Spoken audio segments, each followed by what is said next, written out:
আলাইকুম রহমতুল্লাহি বরকাতুহু।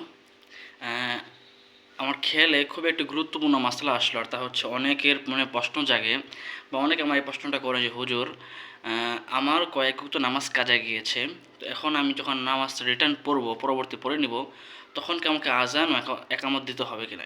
এটা একটি খুবই একটি সূক্ষ্ম মাসলা, এবং এটা অনেকে জানে এবং অনেকে জানে না যে আপনি কয়েক উক্ত নামাজ কাজা গিয়েছে বা এক উক্ত নামাজ কাজা গিয়েছে বা কয়েক উক্ত নামাজ কাজা গিয়েছে, এখন আপনি যখন পরবর্তী নামাজটা আদায় করবেন, তখন কি আপনাকে পুনরায় আজান ও একামত দিতে হবে কি না, বা প্রথমবার আজান একামত দিলে পরের বার যে সমস্ত নামাজগুলো পড়বেন এক এক করে, তখন কি আজান একামত দিতে হবে কিনা আবার দ্বিতীয়বার করে? আসলে রাসূল করিম সাল্লাল্লাহু আলাইহি ওয়াসাল্লাম হাদিসে কিতাবে এসেছেন এবং মাসলাতে এসেছেন যে তিনি একবার সফর শেষ করে রাত্রিবেলা আসছিলেন এবং তিনি ক্লান্ত হওয়ার কারণে তিনি ঘুমিয়ে পড়লেন, এবং সকালে তিনি ঘুম থেকে উঠে ফজরের নামাজটা কাজা আদায় করে নেন, এবং তখন তিনি আজান ও একামত দোনোটাই দেন।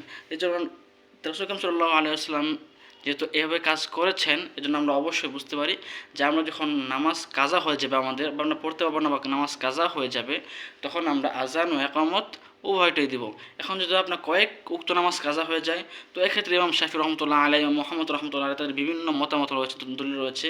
তো আমাদের মতে, ধরুন আপনার কয়েক উক্ত নামাজ কাজা হয়ে গেল, তো আপনি প্রথম ফজর যদি কাজা হয়ে থাকে বা প্রথমে যদি জোহর কাজা হয়ে থাকে, আপনি সেটা আগে পড়বেন।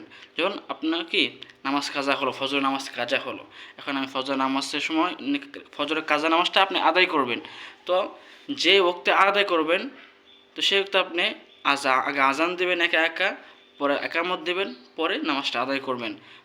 তারপর যদি আরও কয়েক উক্ত নামাজ বাকি থাকে, তাহলে তার শুধুমাত্র একামত দিয়ে আপনি পড়তে পারবেন, আপনার আজান দিতে হবে না, বা আজান না দিলে কোনো সমস্যা নেই। অবশ্যই মশলাটা হয়তো আমরা বুঝতে পেরেছি। আল্লাহ রাব্বুল আলামিন আমাদের সকলকে বোঝার তৌফিক দান করুন, এবং আমার সাথে সবসময় আপনারা সাথে থাকুন। যদি আরও নতুন নতুন আপডেট মাসালা জানতে চাইলে অবশ্যই আপনারা সবাই এই চ্যানেলটি সাবস্ক্রাইব করবেন। আসসালামু আলাইকুম রহমতুল্লাহি বরকাতুহু। প্রত্যেক দিন নিত্য নতুন মাসালা জানতে চাইলে অবশ্যই চ্যানেলটি সাবস্ক্রাইব করবেন এবং সবসময় সাথে থাকবেন। কোনো ভুল হলে অবশ্যই আমাকে বলে দেবেন। আসসালামু আলাইকুম রহমতুল্লাহ।